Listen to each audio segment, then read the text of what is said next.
Welcome back, sensual beings.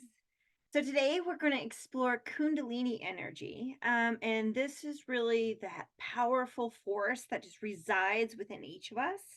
And it is just waiting to be awakened and just unleashed into all of its potential, all of its energy.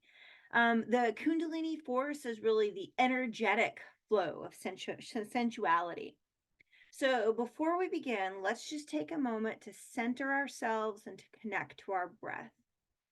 And I would invite you to either close your eyes or soften your gaze if that feels more comfortable. Feel the support of the chair or the bed gently holding you. Bring your consciousness down into the center of the earth and inhale deeply, bringing her energy and her strength and her power up through the base of your spine and into your heart center. Hold for a moment at the top and then exhale fully, allowing any tension or stress or to-dos to melt away. So, what is Kundalini energy and why is it so revered in spiritual traditions around the world? Well, Kundalini is often described as a coiled serpent or a dormant energy at the base of the spine. And it really represents our potential for spiritual awakening and enlightenment, and really just full embodiment of knowledge and our power and our potential. Um, and this is where the connection to sensuality comes in. And when this Kundalini energy is awakened, this powerful force surges upward from the base of your spine, and it activates the seven chakras, and kind of propels us into a higher state of consciousness. And some of you may be asking, okay, what are chakras exactly? Maybe a new term for you. Well, think of them as like little spinning wheels of energy that run along the length of your spine. And it starts at the base and it goes all the way up to the crown of your head. And when these energy centers are balanced and they're flowing freely, you feel vibrant and alive and really just in harmony with the universe. But when they're blocked or out of whack, well, let's just say that things can get a little wonky. But it's okay. So we're going to go through some practical tips to help you unblock these chakras and to really get back to living your best life. So to start, let's start at the root chakra, which again is located at the base of your spine. And this bad boy is all about grounding and stability. So if you're feeling scattered or insecure or a little chaotic, ungrounded, it might be some time to give your root chakra some love. And one of the easiest ways to unblock your root chakra is just to connect to the earth. Take off your shoes, go for a walk in nature, or simply just sit outside with your feet planted firmly on the ground. Trust me, a little earth time can work some wonders for this chakra. So as we move up, we move up to the sacral chakra, which is also called your sexual center, and it's located just below your belly button.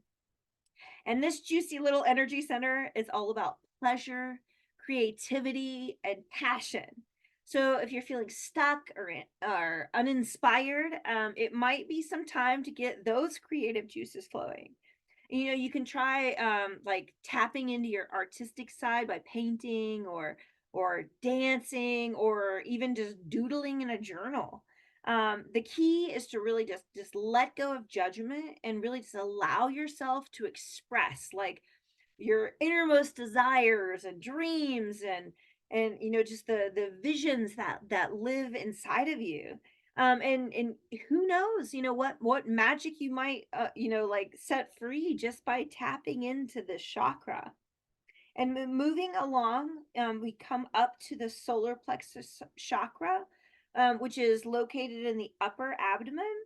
And this fiery little energy center is all about confidence and power and personal identity. So if you're feeling a little timid or indecisive, it might be time to really tap into your inner badass. And one of the best ways to unlock this solar plexus chakra is by practicing self-love and acceptance.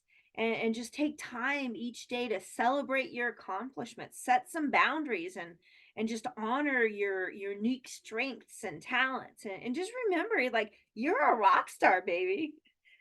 So and then we keep moving up. Let's keep this energy flowing. Next, we've got the heart chakra located at the center of your chest. And this loving energy center is all about compassion, connection, unconditional love. And one of the most powerful ways to unblock your heart chakra is practicing gratitude and forgiveness. Take each day to count your blessings and express your gratitude for the people and the experiences in your life, and just release any lingering resentments or anger. I always say, forgiveness is not about the other person. It isn't about condoning bad behavior. It's about learning from the experience and not giving your power away to the other person, not giving your energy away to the other person. Basically just saying, you know what, I wish you all the love in the world, but I'm cutting this energetic tie that I've created. And just remember, love is the most powerful force in the universe. Okay, so let's keep this little party rolling. As we move up, we get to our throat chakra, which is located at the base of your throat. And this is really your expressive energy center, and it's all about communication, creativity, self-expression. And one of the best ways to unblock your throat chakra is to speak your truth and to express yourself authentically. How many of us, don't speak our truth or don't speak authentically to what we want and what we desire and who we are. And whether it's through singing or journaling or simply just speaking your mind, the key is to just really let your voice be heard. And remember, your power, your words have a lot of power. So we really need to use them wisely. Okay, so we're almost there. Next up is our third eye chakra, located in the center of your forehead.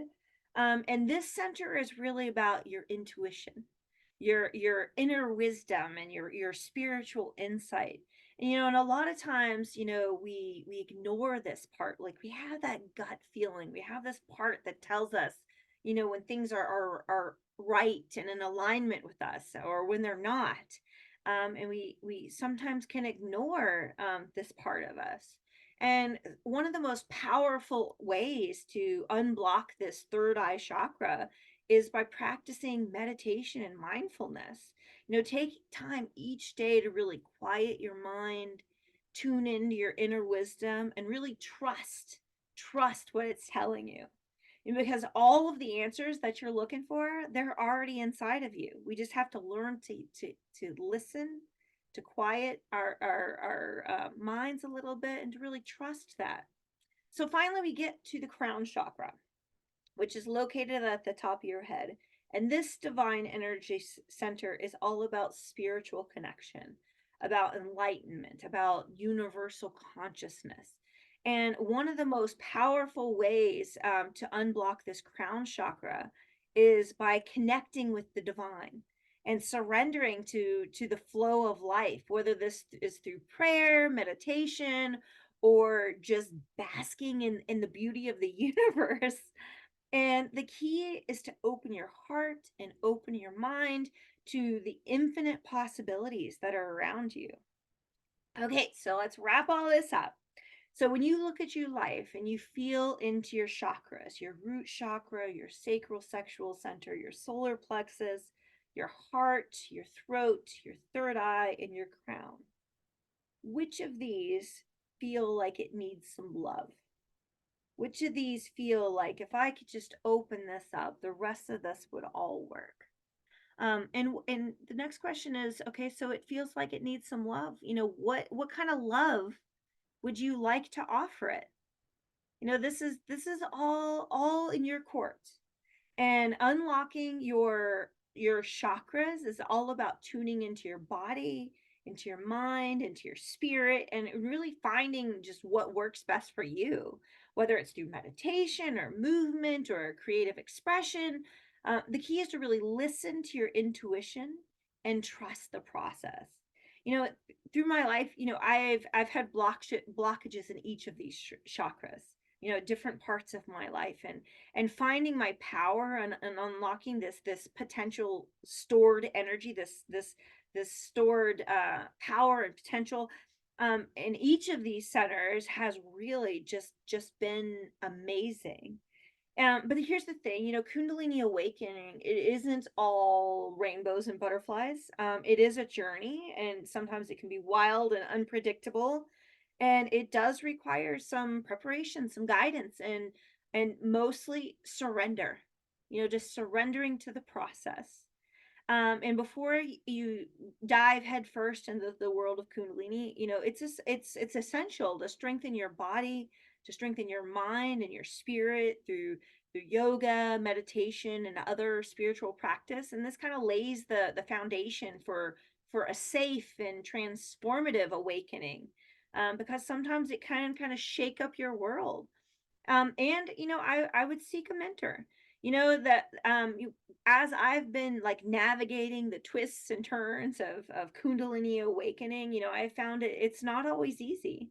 And that's why it's really crucial to seek out like a teacher or a mentor who can offer support or guidance or wisdom along the way. And yeah, I did say surrender, the big S word, surrender. Kundalini isn't something that you can force or you can control. It really is a process of surrendering to the flow of energy, letting go of attachments, and allowing the universe to really work its magic through you. And the Kundalini energy and the awakening of this energy it can bring about this profound transformation of consciousness, of heightened awareness and sensuality and spiritual insight and a deep sense of like just inner peace and fulfillment. And it kind of combines some dynamic movements, some breath work, some chanting, some meditation, to kind of awaken and harness this latent energy stored within the body. But through this dedicated practice, you can clear these energetic blockages. You can start to balance the chakras, and really awaken this Kundalini energy. And so I would just, if you're going to dive into this practice, I would just recommend that you approach it with some reverence, some respect, some humility, because it can teach us things that we just weren't aware of. It can shake up some things that we didn't know were lying inside of us, and it can be powerful and sometimes intense. And it requires some patience, some perseverance, and again, some willingness to surrender to the divine flow. And the journey of a Kundalini awakening is really a sacred and deeply personal journey. And it leads us on this path of self-discovery, of transformation and union with the divine. But it's so worth the effort. So I just want to thank you for joining me on this little exploration of Kundalini energy. And I just hope that you continue to awaken the divine within you, to embrace your sensuality, to really just shine your radiant light, um, of this Kundalini energy, of this potential. And until we meet again, may this Kundalini sensual journey be filled with love, light, and divine grace.